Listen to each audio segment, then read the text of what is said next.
저는 영어를 잘 못 듣습니다. 그래서 영어 발음도 좋지 않습니다.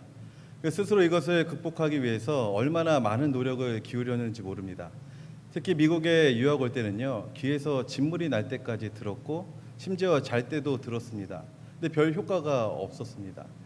그러다 주변에 이제 많은 분들이 미국에 가면 귀가 열린다, 기대하며 왔지만 귀가 열리지 않았습니다. 그리고 제가 참 두렵고 떨리는 마음으로 미국에 온 지 얼마 안 됐는데 건전지를 사러 마트에 갔습니다. 두려웠습니다. 그래서 지나가는 점원에게 얘기했습니다. I'm looking for battery.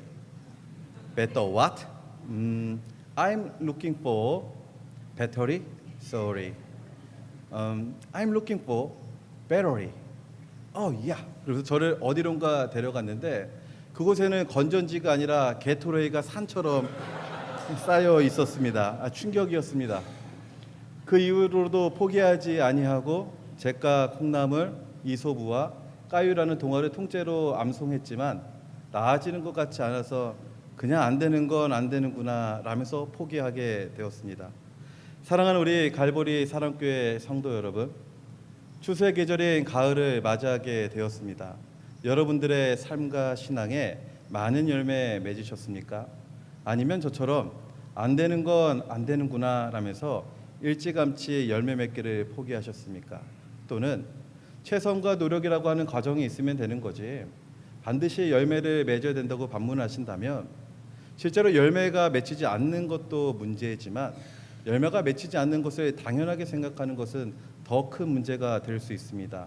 왜냐하면 하나님께서 저와 여러분에게 간절히 원하시는 것은 열매이기 때문입니다. 하나님의 백성이 이스라엘을 상징하는 나무는 무화과입니다.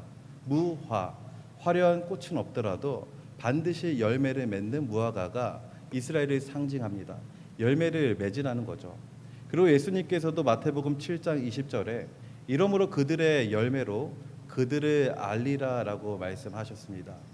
결국 열매를 통해서 그 사람이 진짜인지 가짜인지, 그가 붙들고 있는 신앙이 진짜인지 가짜인지를 알 수 있다라는 것이죠. 그런데 실제로 이 열매라고 하는 것이 굉장히 참 중요한 문제가 될 수 있습니다.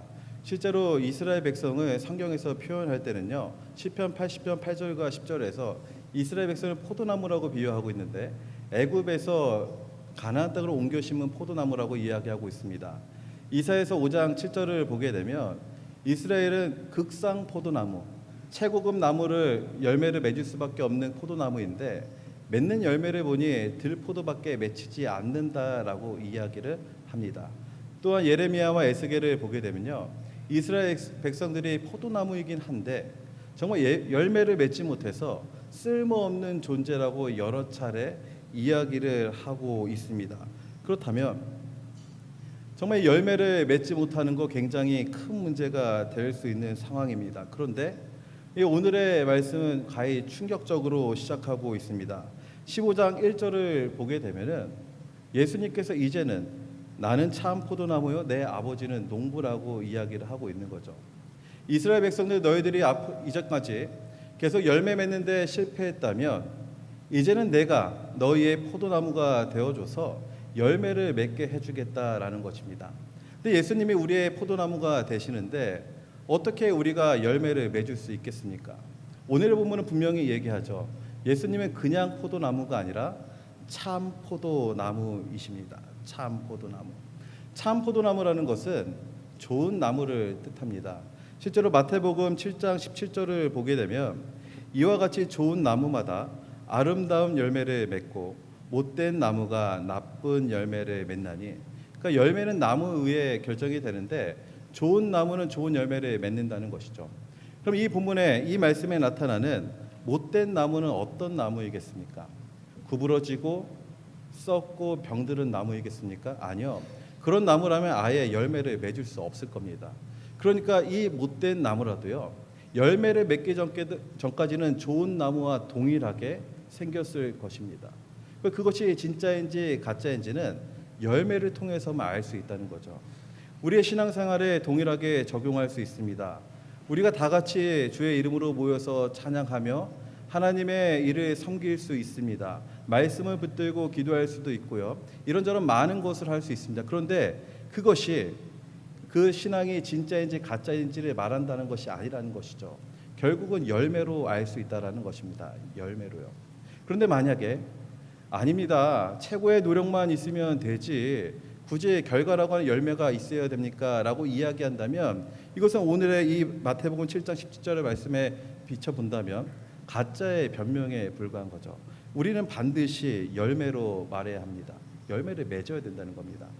그런데 이것이 저희에게 크게 부담이 되지 않는 이유는 오늘 본문의 15장 1절을 보게 되면 나는 참 포도나무요 내 아버지는 농부라고 이야기하고 있습니다. 내 존재론적인 이 존재가 이제는 가지가 되었고 참나무인 예수님에 붙어 있으면 반드시 열매를 맺을 수밖에 없는 존재인데 거기다가 이 농사를 총괄하시는 분이 하늘 아버지라고 분명하게 이야기하고 있습니다. 아니 하나님께서 포도나무의 농사를 관리하시는데 감히 누가 열매를 맺지 못하겠습니까? 근데 하나님께서는 어떻게 그것을 관리하시냐면요. 요한복음 15장 2절 상반절을 보게 되면 물은 내게 붙어 있어 열매를 맺지 아니하는 가지는 아버지께서 그것을 제거해 버리시고 좀 무서운 말씀 같습니다. 여기서 제거해 버린다라는 헬라어는 야이로라는 뜻인데요. 야이로 헬라어인데 100번 중에 90번은 제거하다가 맞습니다. 그런데 100번 중에 10번은 들어 올리다예요. 실제로 이 이스라엘 이 지역에서 포도 농사를 지을 때 이 가지들이 땅에 처지게 되면은 젖어 있는 땅인 경우에 그 가지가 썩어 버립니다. 또는 비옥한 땅이라면 거기에 뿌리를 내리기 때문에 반드시 그 농부는 가지를 들어 올려줘서 과일을 맺을 수 있게 해줘야 된다고 합니다. 그렇다면 하나님께서 이와 같이 저와 여러분의 삶에 열매를 맺게 해주신다는 거죠. 근데 만약에 야이로라는 이 헬라어가 들어 올리다가 아니라 실제로 제거하다로 쓰였어도 이것이 우리의 저주 메시지가 아닙니다. 열매를 못 맺으면 하나님께서 이것을 잘라버린다는 그 표현이 아니죠. 왜 그러냐면 이 요한복음 15장은 고별 담화라고 합니다. 그러니까 예수님께서 제자들과 마지막으로 나눈 대화가 이 담화인데 예수님께서 이들에게 저주의 메시지를 전하시겠습니까? 아니면 예수인 나와 함께 한다면 너희들은 홀로 있더라도 홀로 있는 것처럼 보이지라도 풍성한 열매를 맺는다는 축복의 메시지입니다. 그래서 열매에 대한 이해 포인트 첫 번째는 열매는 반드시 맺는다예요. 열매는 반드시 맺는다. 제가 인도하는 새벽 예배에 나오신 성도님들이라면 금방 두 가지를 깨달을 수 있습니다. 하나는 우리 황차만 목사님 노래를 참 못하신다. 또 다른 하나는 우리 목사님이 부르실 수 있는 노래가 몇 개 없구나. 저는 어렸을 때부터 참 노래를 못했습니다. 그런데 하나님을 찬양하는 목사가 됐으니 얼마나 힘들겠습니까? 그래서 어머니께 전화했습니다. 어머니, 저는 왜 이렇게 노래를 못합니까? 어머니의 답은 굉장히 간단 명료했습니다. 너 아버지 닮아서 그래. 좌절하게 되었습니다. 이거는 유전학적인 특징이기 때문에 제가 극복할 수 없는 그 영역입니다. 그런 제가 한국에서 처음으로 시작했던 전임사역지에서 새로운 교역자이고 나이가 어리기 때문에 남성 교역자 중창단에 바로 선발이 되었습니다. 매주 1시간씩 연습을 하였고 그렇게 3개월에서 4개월 후에는 담임 목사님의 호출에 따라서 예배에 나아가 특송을 했습니다. 그런데 언젠가는 제가 마음이 너무 힘들었어요. 강제적으로 중창단에 연습에 나가는 것도 싫었고 고압적으로 저를 이끌어가고 중창단에 인도하시는 선임 목사님도 싫었습니다. 그리고 뭔지는 모르지만 사역이라든지 이런저런 문제 때문에 제 마음이 말 그대로 지옥이었어요. 하나님의 이름을 부르고 싶지 않았고 은혜를 받는 것은 더 싫었습니다. 예수님의 이름이 싫었고 저는 그냥 어둠과 지옥 같은 그 터널 안에서 아무도 저를 건드리지 않았으면 좋겠다라는 정말 말 그대로 지옥의 상태에 있었습니다. 그런데 하는 수 없이 그 중창단에 연습을 하러 가게 된 거죠. 그리고 피아노 반주가 시작이 되었습니다. 그때 찬양은 은혜 아니면이라는 찬양이었는데 정말 듣기가 싫었어요. 왜냐하면 저는 알거든요. 그 가사를 제가 들으면 그리고 제가 부르면 저는 은혜를 받게 되니까. 근데 저는 그것이 싫었습니다. 은혜 싫었고요. 하나님의 이름 부르는 거 싫었어요. 그런데 반주가 시작이 되었고 중창단들이 노래를 시작하는데 그때 제가 처음으로 경험한 게 무엇이냐면 소리가 없어도 몸부림을 칠 수 있다라는 거예요. 안 돼, 오지 말라고. 나는 노래를 정말 부르기 싫은데, 나는 하나님의 이름, 은혜도 싫어. 그러니 제발 하지마, 하지마, 하지마. 저는 마치 쥐구멍에라도 숨고 싶었습니다. 그런데 그 은혜의 빗줄기가 얼마나 성큼성큼 어두운 제 심령을 찾아오는지, 그리고 저도 하는 수 없이 노래를 부르게 되었습니다. 제가 과연 이 글로리아 성곽 앞에서 노래를 부르면 안 되겠지만 양해를 해주신다면 한번 불러도 되겠습니까? 나의 노력과 의지가 아닌 오직 주님의 그 뜻 안에서 의로운 자라 내게 말씀하셨네. 완전하신 그 은혜로 은혜 아니면 나서지 못하네. 십자가의 그 사랑 능력 아니면 나서지 못하네. 그렇게 저는 부르기 싫었던 그 노래를 눈물을 흘리면서 불렀습니다. 여러분, 이 노래 형편 없습니다. 제가 일부러 이렇게 부른 것도 아니고요. 근데 하나님께서는 이 노래를 기뻐 받으셨겠습니까? 받지 않으셨겠습니까? 저는 잘 모르겠습니다. 하나님께서 제가 중창단에 들어가서 더 찬양을 잘하는 사람이 되는 것이 하나님이 원하시는 뜻이었는지, 또는 제가 중창단에 들어가지 아니하는 것이 하나님의 뜻인지 저는 모릅니다. 그런데 분명한 사실, 그것은 제가 하나님의 생명을 받았고 하나님의 부름을 받은 사람으로서 이 입술이 하나님을 찬양하고 기뻐하는 것이 아니라 원망하며 불평하며 은혜를 멀리하는 것은 하나님이 그 시간 저에게 맺길 원하시는 열매가 아니라는 것은 분명히 알았다는 것이죠. 사랑하는 우리 갈보리 사랑교회 성도 여러분, 참 삶이 버겁습니다. 분주합니다. 재정과 건강과 갈등과 때로는 극복할 수 없는 내 정서적인 문제들이 있어서 정말 하나님의 이름을 부르기 싫을 때도 있습니다. 그런데 그럴 때일수록 하나님을 기뻐하고 하나님을 찬양하는 입술의 열매, 그것을 하나님이 여러분들과 저에 맺기 원하신다, 그 살을 잊지 마시고 그 열매를 포기하시지 아니하시는 저와 여러분 되기를 간절히 축복합니다. 이처럼 열매라는 것은 가진 제가 원하는 열매가 맺히지 않았습니다. 저는 어둠 가운데 있고 싶었고 저는 찬양하기 싫었습니다. 그런데 하나님은 깊이 있고 입술에 찬양의 열매를 맺게 하신 것처럼 그 열매는 가지가 원하는 것이 아니라 나무가 맺을 수 있고 농부가 원하는 열매가 맺게 됩니다. 포도나무에는 포도가 맺히고 감나무에는 감이 맺히고 배나무에는 배가 맺힙니다. 포도나무에 감이 맺힐 수 없으며 배나무에 절대로 배가 감이 맺힐 수 없는 것처럼 하나님께서는 저와 여러분의 삶 가운데 포도의 열매를 맺기를 간절히 원하십니다. 그렇다면 그 열매가 무엇이겠습니까? 한국에서 제가 신학을 배웠던 총신대 신학교의 교수님이셨던 고 정운택 교수님께서는 열매로 알리라는 주제로 논문과 책을 쓰셨습니다. 그 책에서는 열매를 이렇게 정의합니다.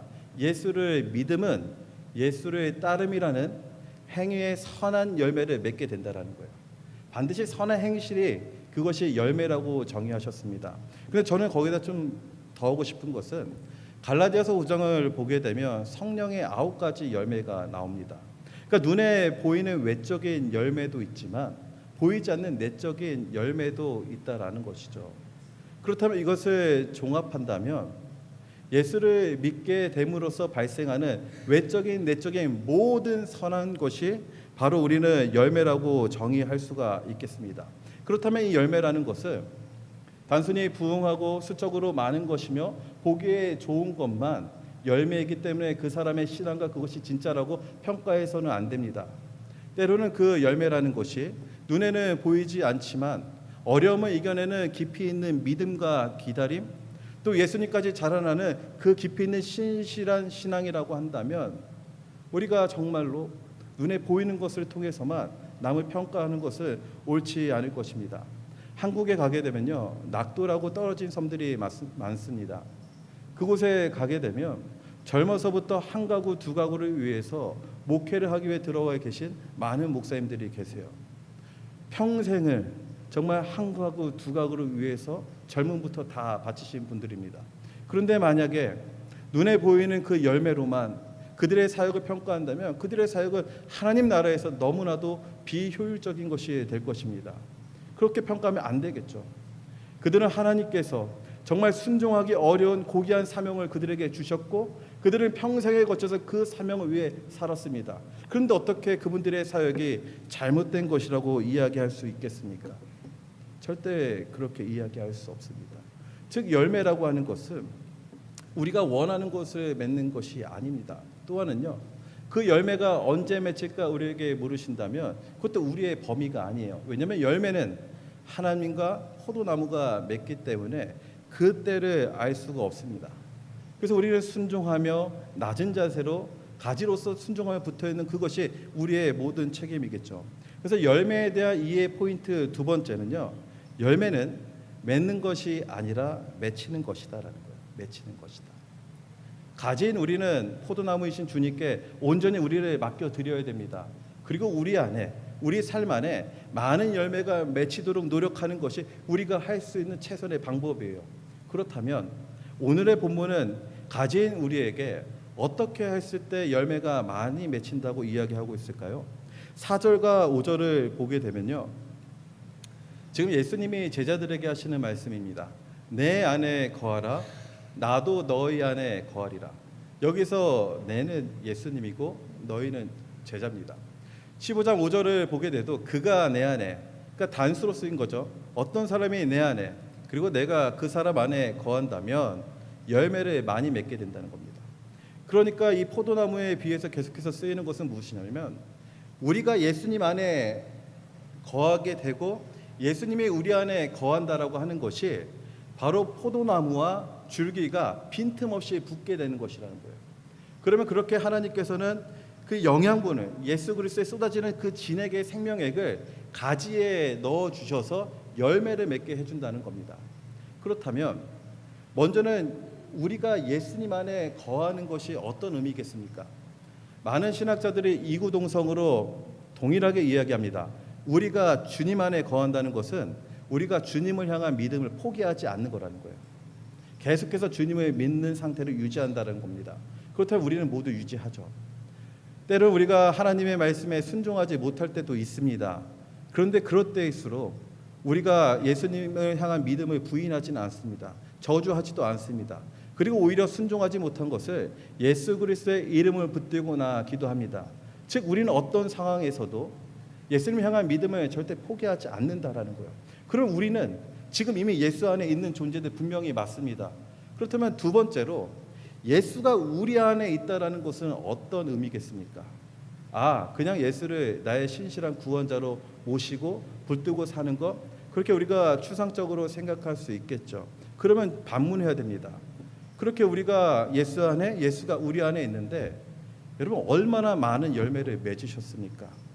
목사님 저는요 많은 열매는 맺지 못했지만 조금의 열매는 맺었습니다.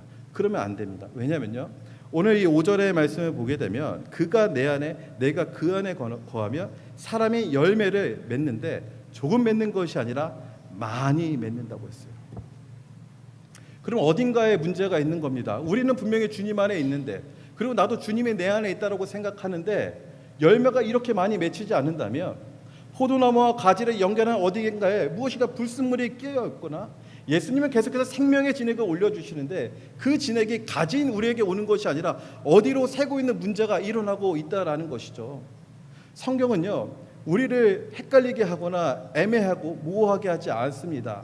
하나님께서는 이 답을 오늘의 본문에서 주고 계신데요 15장 4절과 5절과 7절을 보게 되면 내 안에 거하라 나도 너희 안에 거하리라.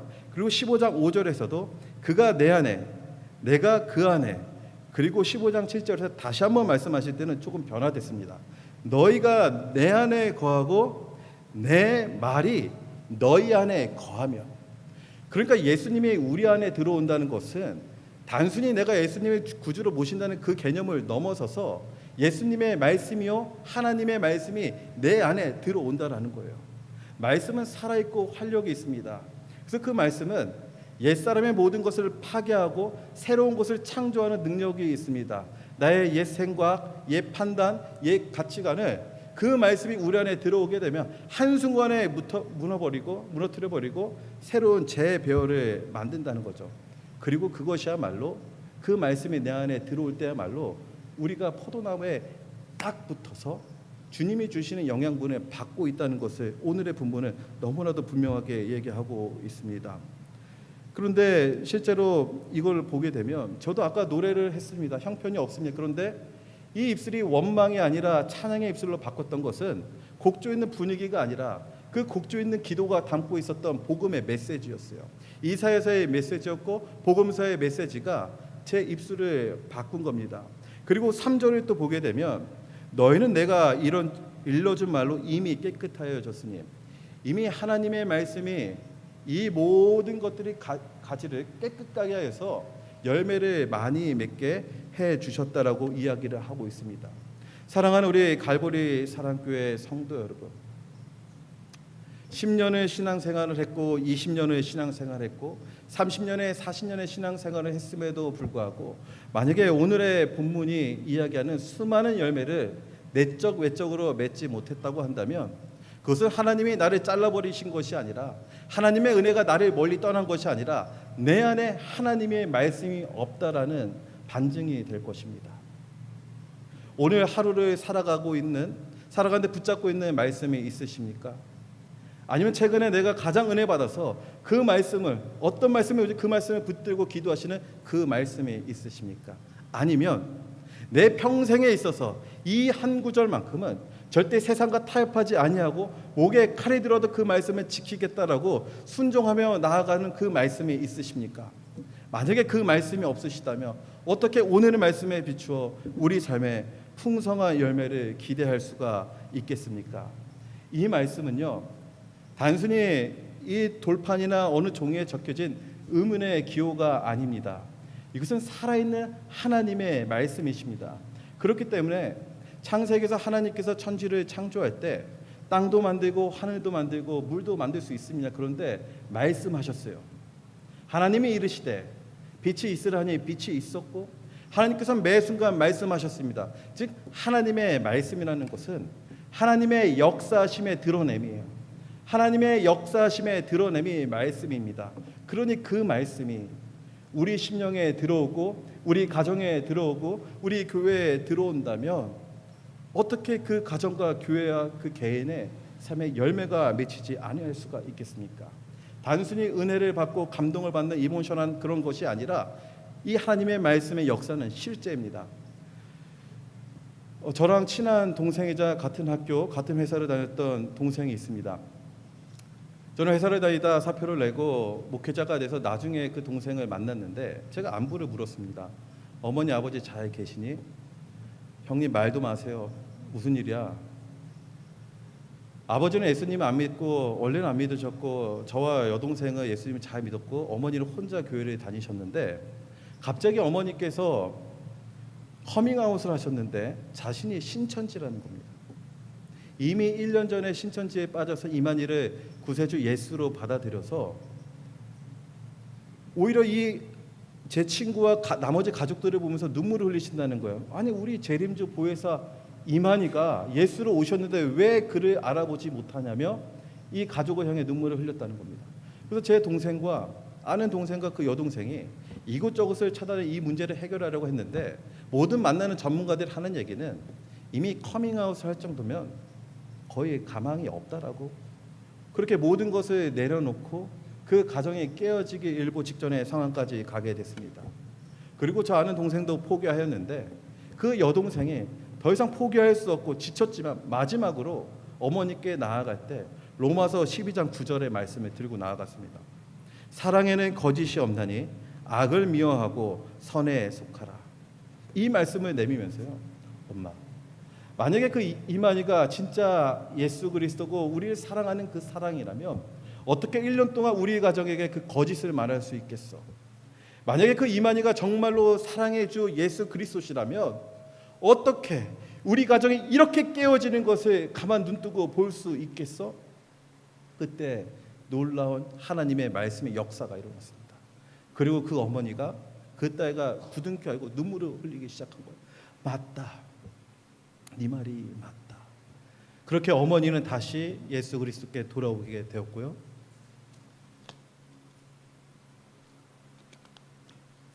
그리고 그전에는 아버지만 신앙이 없었는데 그 아버지 또한 어머니를 홀로 교회에 보내실 수 없어서 함께 따라가시다가 그렇게 신앙생활을 하게 되셨답니다.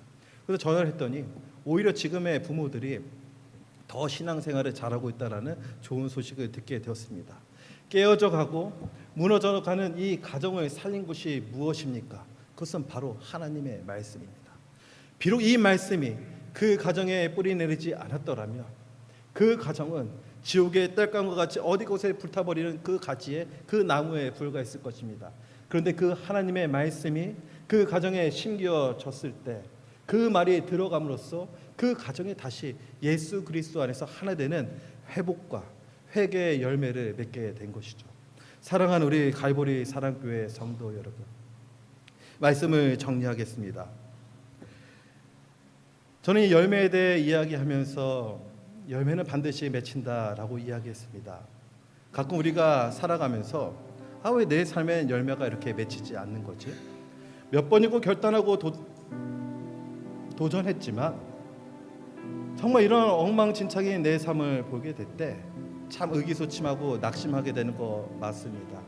그런데요, 그럴 때 내가 열매를 맺기 위해 노력하는 그것이 아니라 어차피 하나님께서는 나의 포도나무 되시는 예수 그리스도께서는 십자가에서 이루신 그 생명의 진액을 나에게 올려주시고 있다는 그 사실을 믿으시고 열매를 맺게 된다는 그 사실을 믿으시고 우리는 담대하게 나아가서 하나님의 말씀을 여러분의 삶과 그리고 여러분의 가정과 우리 교회에 심으셔서 하나님이 원하시는 그 열매를 맺기를 바랍니다. 그 열매는 나를 드러내는 내 영광의 열매가 아니라 8절에 말씀하시는 것처럼 그 열매를 맺을 때 이 사람의 탁월함이 아니라 하나님이 홀로 영광 받아 주실 것입니다. 말씀을 통해 열매 맺는 우리 교회 되기를 간절히 축복합니다. 기도하시겠습니다.